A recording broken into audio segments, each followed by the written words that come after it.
So we are in the Jonava district of Lithuania. Behind me are Danish tanks. Now next year the Danes will form part of the VJTF, NATO's spearhead force designed to react to any crisis situation as quickly as possible.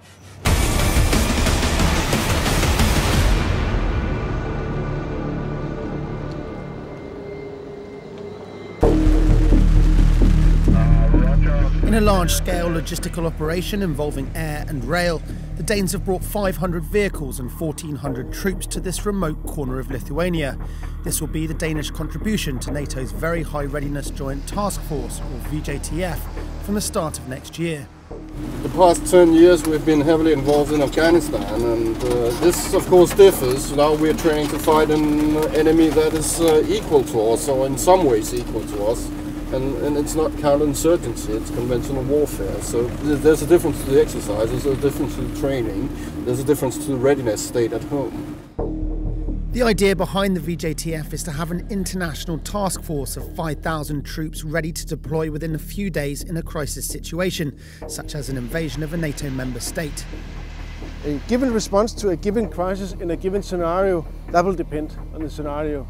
Just the mere fact that 5,000 combat-ready troops will be deployed somewhere, including 13 or 14 different nations, will be in that brigade. That will be a strong signal to anybody, any aggressor.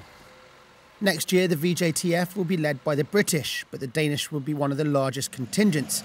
And for them, exercises like this one help them practice their troop and vehicle movement under authentic conditions. So these guys behind me are taking down a bridge. Now it's muddy, it's pouring down with rain, but in many ways that's quite a good thing, because if the VJTF were called out to a crisis situation in this region, these are the kinds of conditions they can expect. But it's not just the Danes who are participating in this exercise.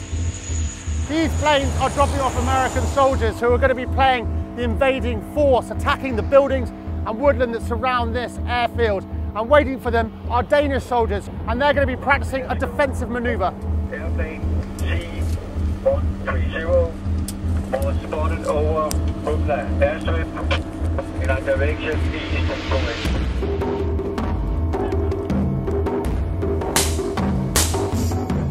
Troops from America, Germany, France, Lithuania and Luxembourg also form part of this exercise. And for the Danes, it's a chance to face off against a simulated opposition, as well as to coordinate tactics and communications.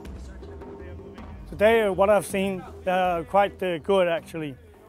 They have been conducting small-scale ambushes against the American air landing, and it has taken the Americans some time to actually regain speed from their actions. And I think they worked really well actually. The VJTF is designed to increase NATO's collective defence, and training exercises like this one mean that they'll have practiced the skills they need to deploy quickly and efficiently if required. This is Jake Tutman from Jonava, Lithuania for NATO Channel.